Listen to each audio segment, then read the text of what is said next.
गड़ा होता जाएगा तो हमारा खुलता जाएगा। ये हमने गड़े की गोलाई दे ली। जैसे अब हमारा 8 इंच का, तो 2 पॉइंट, ये 2 पॉइंट होते हैं आधा इंच से कम, वो हम कर देंगे। अब इसका बॉक्स बनेगा यहाँ से। ये बॉक्स मैं इसलिए बना रही हूँ ताकि आपको समझ में आ जाए। फिर हमारा 10 इंच का गला है तो 2 पॉइंट हम फिर से कम कर देंगे। 10 इंच के गले में हमारा पॉइंट ऐसे बने।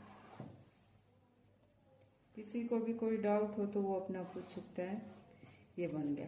जब तक हमारा लास्ट 14 इंच से 16 इंच का आता है तो हमारा बिल्कुल ही 1.5 इंच बच जाता है। 1.5 से कम तो हम नहीं करेंगे, हम 1.5 इंच। ये हमारा ऐसे आपको समझाने के लिए कि इतना इतना माइनस होता रहेगा। माइनस क्यों होता रहेगा इसका भी हम रीजन बताएंगे। जैसे अभी इतना गोड़ा है, इतना गला है, ये हमारा 14 इंच का गड़ा। अगर कोई 14 इंच का गड़ा करेगा तो ये वाली पट्टी भी इतनी नहीं रखवाएगा।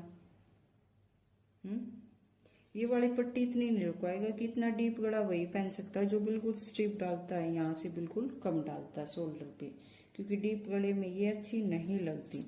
इसलिए जितना बड़ा गड़ा उतना छोटा हमारा गले की जो गोड़ाई, क्योंकि इतना बड़ा अगर हम गड़ा कट करेंगे तो पूरा ही खुल जाएगा ना, फिर आगे तक का दिखेगा। तो इसके लिए यहाँ से निशान लगाएंगे। अब इस गड़े की गोड़ाई हम इतनी रखेंगे बस। ये आपको खुलने के बाद समझ में आएगा। दूसरा टॉपिक इसमें हमारा ये होता है कि गला हमारा जितना छोटा होता जा रहा है तो शोल्डर भी तो हमारा छोटा होगा ना।